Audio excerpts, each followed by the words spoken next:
All right, team players, Joe and Bob here to break down another part of the first round of the NFL draft. Now, for all intents and purposes, we are doing this breakdown prior to the beginning of the second round. So when this comes out, the second round will already have happened. So we are taking what we know from the picks right now and what we know about the team to give you our opinion. We know you can get your information anywhere, and we appreciate you joining us here. So without further ado, here are the picks if you missed them. So at 19, we had Calijah Kancey from Pitt, defensive tackle to Tampa Bay. We also had at 20, Jaxon Smith-Njigba, wide receiver from Ohio State. At 21, Quentin Johnston, wide receiver from TCU. 22, Zay Flowers, wide receiver from Boston College. 23, Jordan Addison, wide receiver from USC, former Pitt product.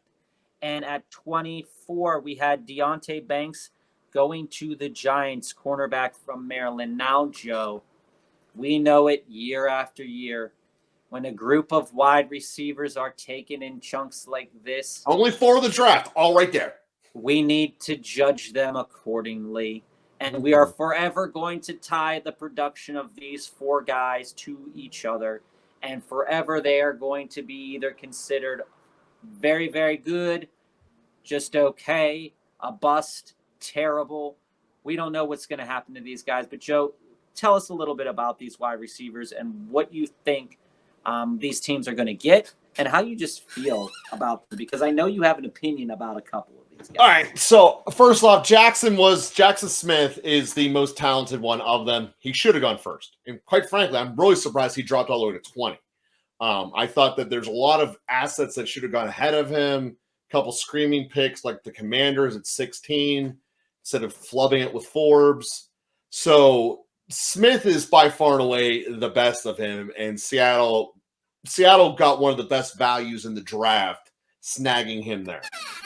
Now, the one that I believe is the most likely of this group to have an unsuccessful career is strictly based upon landing spot is Flowers. Before the draft started, Lamar Jackson signed up basically forever with the Baltimore Ravens. He's one of the least accurate quarterbacks in the NFL, and he's also now has one of the most loudmouth, destructive wide receiver personalities on the Baltimore Ravens in Odell Beckham Jr. And you just put a rookie first rounder into that mix. It is a volatile top poison, basically, that is, I believe, the worst landing spot of the 4 of them. The softest and coziest landing spot is going to be Quentin Johnston going to San Diego, or to the LA Chargers. The only issue he has there is the health of the 2 guys ahead of him. But we know Keenan Allen goes down a lot, and no one uses their body more than Mike Williams.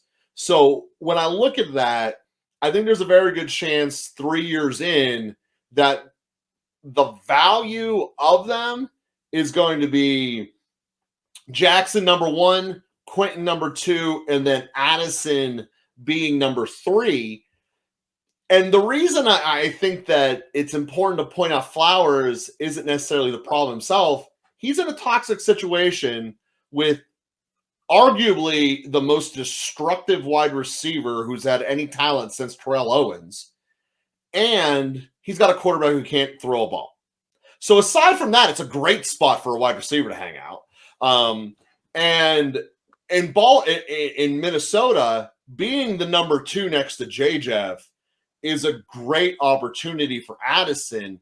My fundamental problem with Addison as a prospect is when he was at the ACC with Pitt, he put up great numbers, ended up winning wide receiver of the year. When he went to USC, there were times he wasn't even the guy.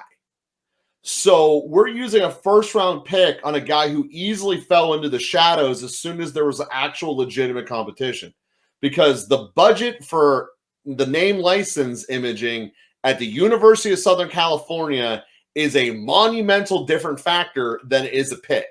So when we see you're around other quality players, you kind of fade away. That's not a good sign from a first-round draft pick. Here's what I'm going to say. Addison has the most red flags as an individual player to me of these wide receivers. Flowers has the absolute worst landing spot. And Smith is the most talented one in the draft. But when it's all said and done, the one who's getting the ball thrown to from Herbert probably is going to have the best career. I'm gonna say this in a different way. I bet.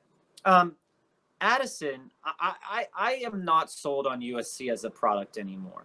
I don't feel like the Pac-12 is phenomenally good at much of anything anymore, to be honest with you.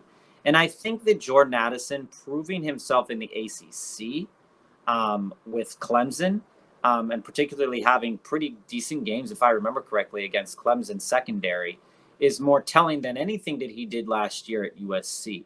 Now, USC often has this, and I mean, products from a quarterback from USC went to Pitt, and then he didn't do as good at Pitt, but did better at USC. And so what I'm trying to get across there is that, there's a lot of weird influences in the state of California.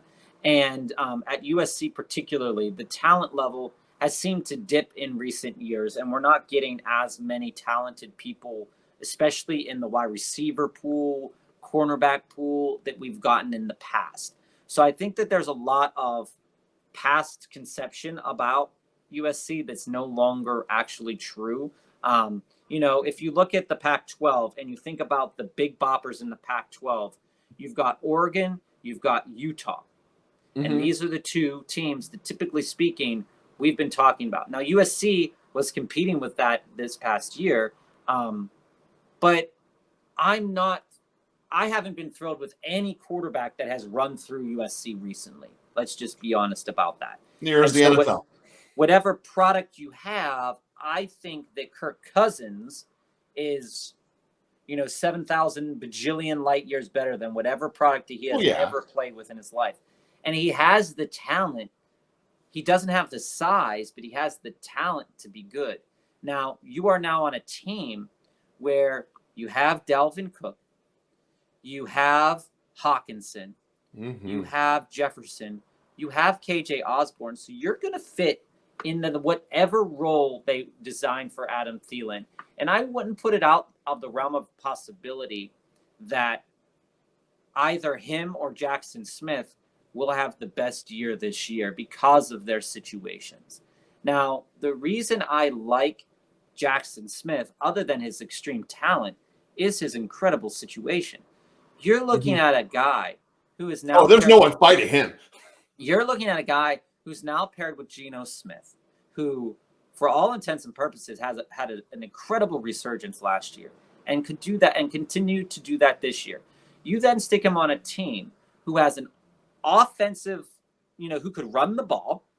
They can run the ball. They could be a very good offense between Metcalf, because he's better than Lockett. I can tell you that right now. He's walking into a situation where he is going to be not necessarily fighting for catches, but they're going to wean him in as much as they possibly can in order to make him an effective number two. Because as we've said for many, many weeks, Lockett is not it. Lockett is not the guy. And so you found another guy, and now you can make Lockett your third? Holy crap. He'd be a great third. Holy crap. You just made that offense took a massive step forward. Super scary. Smith should not have been there at 20. Just with one player. And they already had a pick. So they already got a defensive player. So they took Witherspoon. Yeah. They now have two guys that they could potentially have for a decent amount of time until, the rookie contracts come up, that can be highly productive. Now, like you said, I'm not fighting you on Zay Flowers. I think the situation in Baltimore is incredibly toxic. I think Baltimore as a whole, despite the things that they needed a wide receiver, so they went out and got one. They filled a need. That's great. That makes sense. We always talk about filling a need. They also need corners. They've got a lot going on, and I hate to judge Zay Flowers for the situation that he's in, but we've done it for other players. But I mean, come on, that situation is bad. But I think actually the situation that you like that I don't like is Quentin Johnston in L.A. Oh, of course I do. I know between Allen and Williams, he's going to play a full 17 games as one of the top two receivers. It's just going to happen. But I think that throwing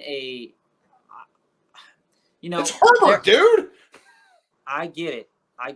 I get it. But there is still a lot to figure out in LA. And you are more LA, in terms of what they should have done and what they did, had the biggest mistake of anyone in this draft. Yeah, you're more the sold Chargers, on LA than I am as a whole. But the Chargers 100% should have taken an edge rusher. It's the only way you could have fixed that team, because putting another pass catcher on a team that already has too many offensive weapons to get the ball around evenly doesn't help you. What would help you would be sacking the other quarterback before your defense, the rest of them, starts getting defensive holding penalties, which they do all the time. They have one pass rusher on that team in Bosa. Giving a second one all of a sudden now opens up the entire pass rush. And Joseph Day, who's a very good interior pass rusher, but he's not good when he's double teamed. He now would be getting double teamed. Here's what I'm going to say to you. Here's what I'm going to say to you. Now, not knocking the player, because, you know, Quentin Johnston is.